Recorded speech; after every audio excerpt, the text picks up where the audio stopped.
श्री कृष्ण का दृष्टिकोण इस विषय पर केवल व्यवहारिक नहीं, बल्कि आध्यात्मिक और दार्शनिक भी होगा। आइए, उन्हीं के माध्यम से इस प्रश्न का उत्तर जानने का प्रयास करते हैं। श्री कृष्ण का उपदेश, दृष्टि और दृष्टिकोण का भेद। प्रिय मित्र, तुम्हारा यह प्रश्न मन के एक अत्यंत सूक्ष्म और गहन भाव को छूता है। इसे समझने के लिए हमें केवल देखने के कर्म तक न रुककर देखने के पीछे छिपे दृष्टिकोण तक जाना होगा। यह मन की वह दुर्बलता है जो दृष्टि को विकृत कर देती है। जब कोई पुरुष किसी स्त्री को देखता है तो उसकी पहली प्रतिक्रिया उसके मन की अवस्था पर निर्भर करती है। मन यदि अशांत, इंद्रियों के वशीभूत और असंयमित है तो वह दूसरे शरीर को केवल एक भोग की वस्तु के रूप में देखना आरंभ कर देता है। यह देखना नजर का नहीं, बल्कि नियत का दोष है। मूल कारण अहंकार और भोग की वृत्ति।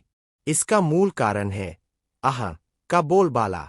मैं हूं, मेरी इच्छाएं हैं और यह संसार मेरी इच्छाओं की पूर्ति का साधन है।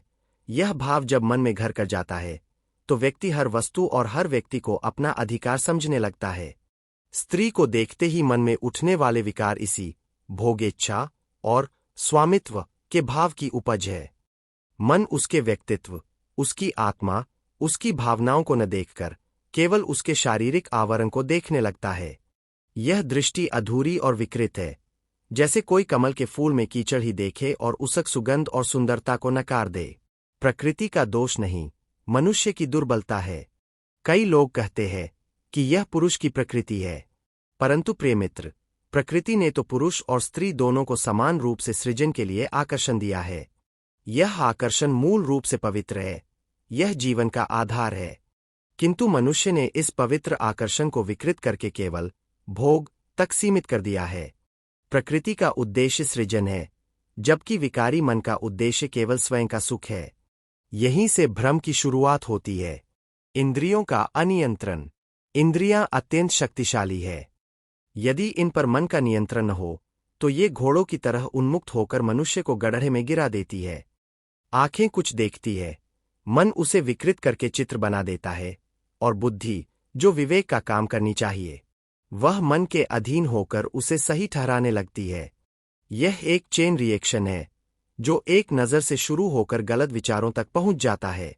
समाधान, दृष्टि बदलो, दृष्टिकोण नहीं। इसका समाधान यह नहीं है कि आंखें बंद कर लो। समाधान यह है कि देखने का तरीका बदलो। स्त्री को स्त्री रूप में न देखकर एक आत्मा के रूप में देखना सीखो। वह कोई वस्तु नहीं है, वह तुम्हारी ही तरह एक चेतन आत्मा है, जिसके अपने सपने, भावना, इच्छाएं और एक अद्वितीय व्यक्तित्व है। उसे देखते ही मन में जो प्रथम भाव उठे, उसे पकड़ो और स्वयं से प्रश्न करो, क्या यह भाव उसके प्रति सम्मानजनक है? क्या मैं उसे वही दृष्टि दे रहा हूं जो मैं अपनी मां, बहन या पुत्री के लिए चाहूंगा? आत्मसात करने योग्य बातें। एक सर्वत्र समदर्शन का भाव। जिस प्रकार तुम एक सुंदर फूल को देखकर उसे तोड़ने का नहीं, बल्कि उसकी सुगंध का आनंद लेने का विचार करते हो, उसी प्रकार सुंदरता को देखो, उस पर कब्जा करने का विचार न करो। स्त्री में भी उस दिव्य शक्ति का अंश देखो जिसने इस सृष्टि को संचालित किया है। 2 इंद्रियों का संयम। इंद्रियों को दबाना नहीं है, उन्हें वश में करना है। जैसे एक सारथी घोड़ों की बागडोर संभालता है, वैसे ही मन को इंद्रियों की बागडोर संभालनी होगी। यह अभ्यास से होगा। 3 विवेक का प्रयोग। हर विचार को अपने मन के द्वार पर आने दो, लेकिन उसे तभी प्रवेश दो जब वह विवेक की कसौटी पर खरा उतरे। गलत विचार को पनपने मत दो, उसके आते ही अपना ध्यान किसी सकारात्मक कर्म में लगा दो। 4 आत्मस्मृति। सबसे बड़ा उपाय है स्वयं को यह याद दिलाते रहना कि मैं आत्मा हूं और वह भी आत्मा है। यह शरीर नश्वर है, इसके आकर्षण क्षणभंगुर है। असली सुंदरता तो आत्मा की निर्मलता और प्रेम है। अंतिम सार। प्रिय मित्र, स्त्री को देखकर गलत विचारों में उलझना अज्ञानता के अंधकार का परिणाम है। यह अंधकार स्वयं के अहंकार और इंद्रियों के वशीभूत होने से पैदा होता है। इसे दूर करने का एकमात्र मार्ग है आत्मजागरण और सम्मानपूर्ण दृष्टि। जब तुम्हारी दृष्टि शुद्ध होगी तो तुम्हें हर स्त्री में देवी का, शक्ति का और एक पवित्र आत्मा का रूप दिखेगा। फिर तुम्हारा मन कभी गलत दिशा में नहीं भटकेगा। यह मार्ग कठिन अवश्य है, परंतु असंभव नहीं।